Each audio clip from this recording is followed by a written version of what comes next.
All right, Andrew Lewis. Welcome back to the Driven Golf Podcast. This is the Angle of Attack with Andrew Lewis. Good to be here.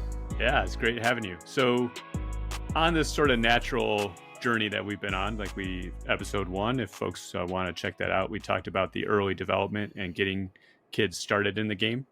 And last episode 2, we talked about when to start getting your juniors into tournament golf. I think following that same progression, what I wanted to talk a little bit about this episode is probably when you're starting to see golfers for the first time. They're probably in that age 11, 12, 13 range, possibly younger. I imagine many of those athletes are playing multiple sports, and really wanted to get your perspective on the pros and cons around being a multi-sport athlete. And then also like guidance and input in terms of when do you make that transition to specialize in one sport or another. So obviously you've seen a lot of junior golfers, different stages of their development, some maybe solo golf. We could talk about some of the pros and cons of that. But then also eventually if they keep progressing in the game, like what time is the right time to really focus your time and effort in golf? I would start with there is no exact blueprint that someone has shown, right? There are good players that have never played any sport besides golf. And then there are stud athletes who chose golf very, very late that were very successful. So I'm going to preface with that. The trend that I'm seeing is that kids are starting earlier and earlier to specialize. I'm talking 9, 10 years old where they are not playing other sports. And there's something inside of me that doesn't love that because to me it screams that someone is wanting their kid to be like the best 11, 12, or 13-year-old on the planet, which I don't think really matters. It's great to learn to win at that age, but I just don't necessarily see that translating when they're 15, 16, 17. So does that mean that your kid shouldn't be playing competitive golf at those ages? Absolutely not. Of course they should. It's great to get the competitive experience like we talked about. But having your kid decide to choose this sport later because they're playing basketball, baseball, football, or other sports, lacrosse, serves a lot of benefit because of the athleticism that you're creating in that kid that you're just going to flat out lose.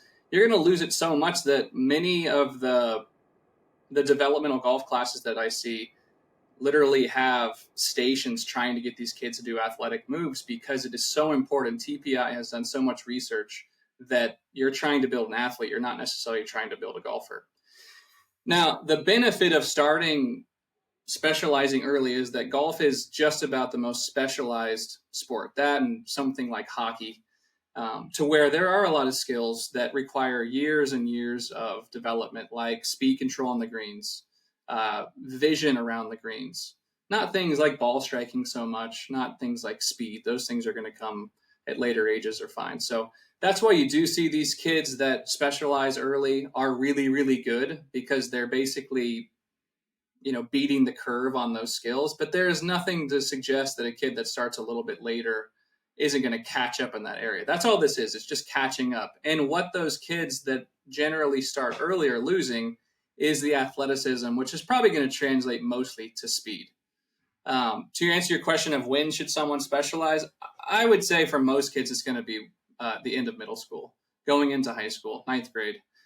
We live in about the most competitive market in the country, North Texas, and that's the model I see. And if you can do that here and be successful, I believe Luke did that. I know my son Cameron did that at the end of 8th grade. That is plenty of time to start devoting like all of your attention to golf, in my opinion. For those kids that are specialized early, I imagine some of those kids are just golf junkies, and you see that and observe that, and you maybe have a sense of that, like that was their decision and their motivation. I imagine that you probably see some instances where it's like you said, somebody is more focused on maybe a parent is more focused on where their kid is relative to other kids and thinking, well, if my kid specializes, he can catch that, that boy or girl that's ranked number 1 in the world or whatever.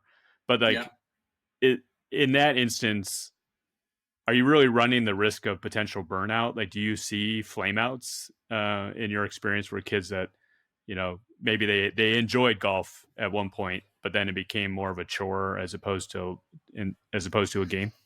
It's not necessarily them it becoming a chore. You have to remember that these kids that early specialize, like I said, are good, and that they dominate to a degree early on.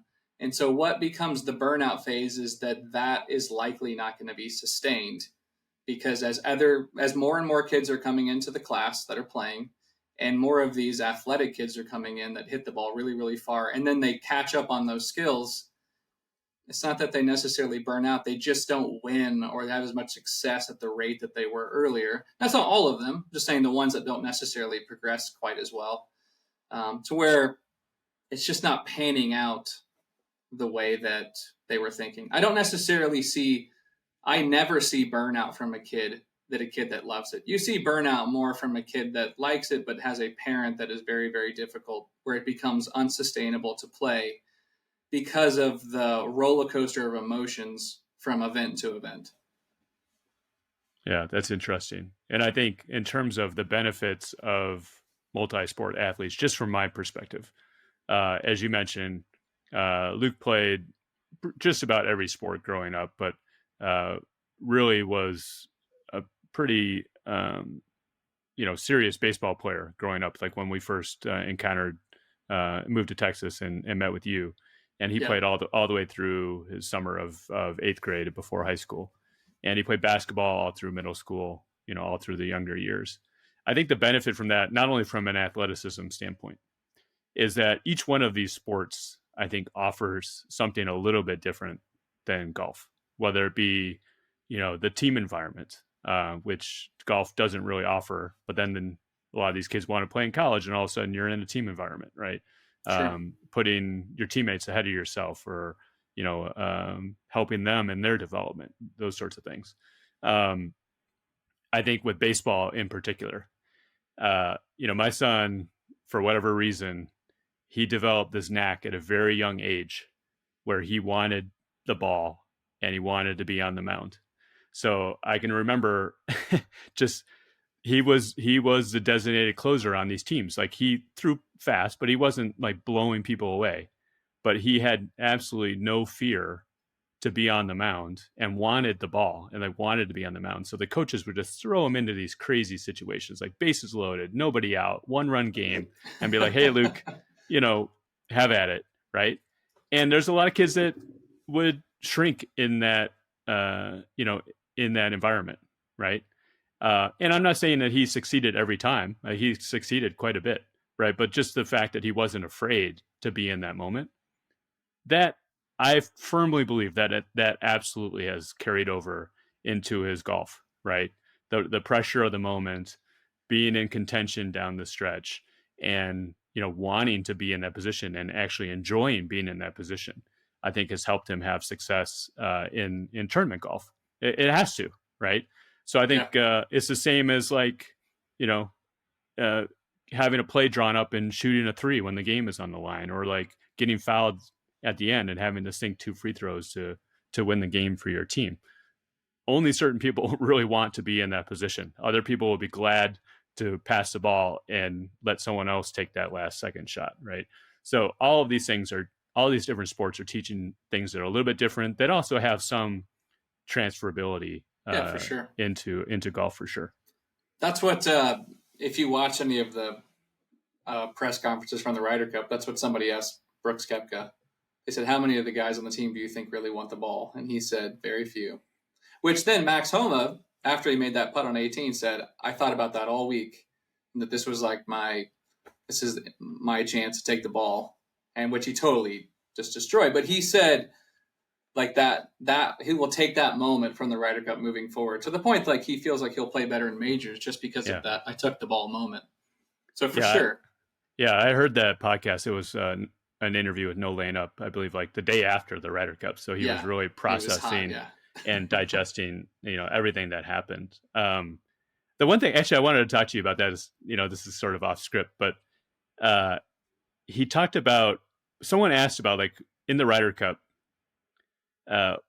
can you believe like there's only 4 balls on the course at any given, or 4 or 8 balls on the course at any given time, and there's just like hole out chips and just like 40-foot bombs being made left and right. Even like the first hole in the first match, like Yeah, with Victor. Hovland chipped in, and I think Homa sort of attributed it to what he called like hyper focus. Yeah. It's like when you're in the moment and you absolutely have to hit this shot, that you have to like dig deep in and tap into this belief, like this self belief that how to hit this shot, and affirm like self confidence and self belief that you have this ability. And I think these elite golfers, for whatever reason, they're able to tap into this like zone, so to speak, and they're just processing all the information that they need to hit this given shot, and they're able to execute.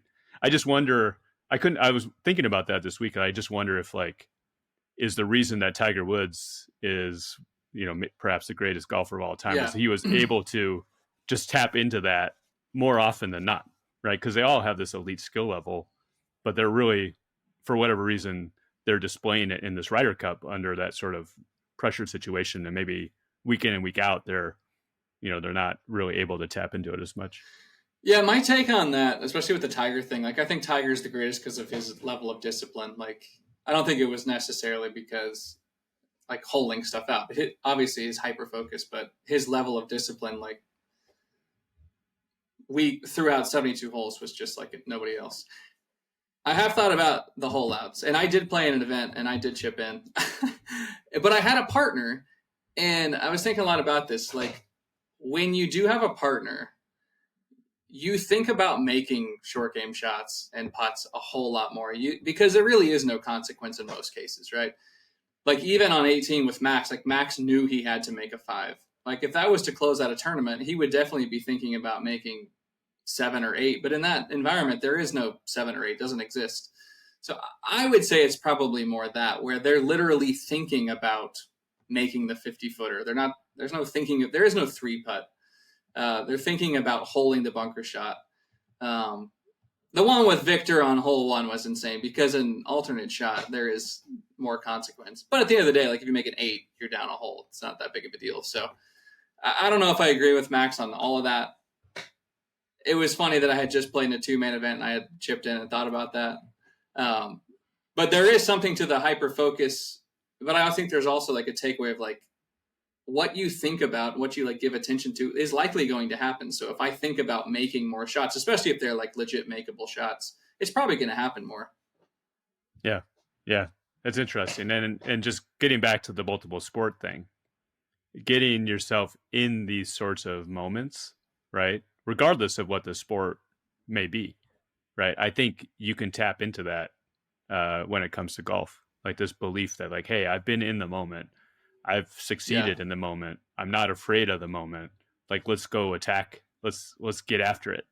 I think that has to help. And maybe that's the main, takeaway is like these sports can all teach different things, about being a good teammate, different movement types, maybe rotating, in different ways.